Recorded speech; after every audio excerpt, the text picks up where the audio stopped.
Hello everyone, welcome to the learning point. Assalamu alaikum everyone. আজকে আমি Facebook সম্পর্কে কিছু কথা বলতে চাই। আমরা অনেকে অনেক সময় অনেক ভুল করে থাকি। ফেসবুক পেজে প্রোফাইল পিকচার অন্যের প্রোফাইল পিকচার দিয়ে থাকি।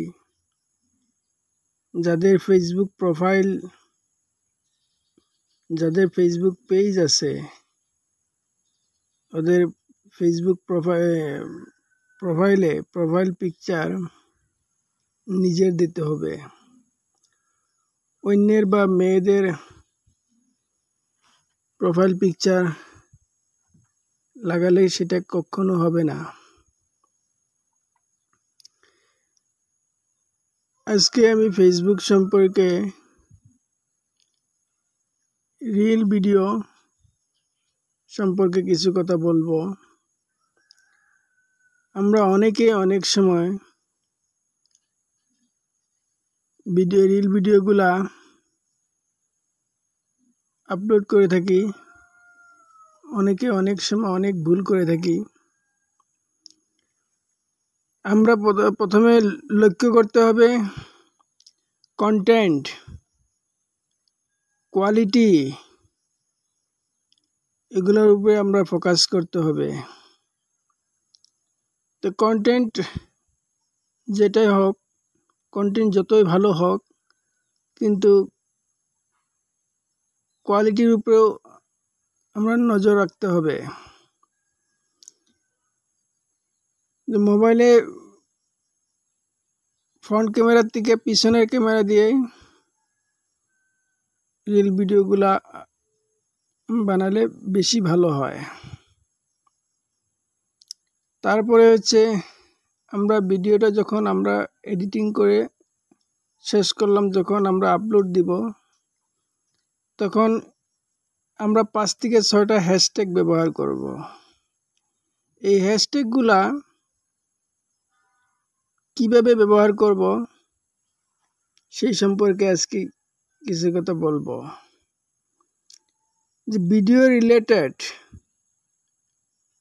সার্চেবল হ্যাশট্যাগ ব্যবহার করতে হবে। তারপরে ভিডিও রিলেটেড 2টা সার্চেবল হ্যাশট্যাগ ব্যবহার করতে হবে। তারপরে আরো 3-4টা Facebook viral video, Facebook viral reel video, এই ধরনের ফেসবুক পেজ রিল ভিডিও, এই ধরনের আমরা হ্যাশট্যাগ ব্যবহার করব। তারপরে আমরা এটা আপলোড দেব, ডিসক্রিপশন লিখব, তারপরে আপলোড দেব। এর আগে ভিডিওতে ক্যাপশন দিতে হবে।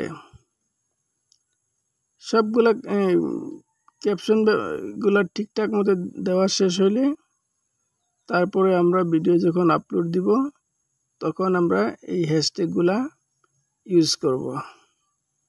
এভাবেই আমরা ফেসবুকের পেজে বা প্রোফাইলে ভিডিওগুলা আপলোড দিতে হবে, শর্ট ভিডিও বা রিল ভিডিওগুলা। আমরা অনেকে অনেক সময় অনেক কথা ভুলে যাই বা লক্ষ্য করি নাই, আর যখনই ভিডিওগুলো আপলোড করি সেই জন্য আমাদের ভিডিওগুলা ভাইরাল হয় না। তো আজকে যেগুলা ফেসবুক পেজ সম্পর্কে বা রিল ভিডিও সম্পর্কে যেগুলা কথা বলেছি, আশা করি যারা নতুন ইউজার আছেন ওদের অনেক কাজে আসবে।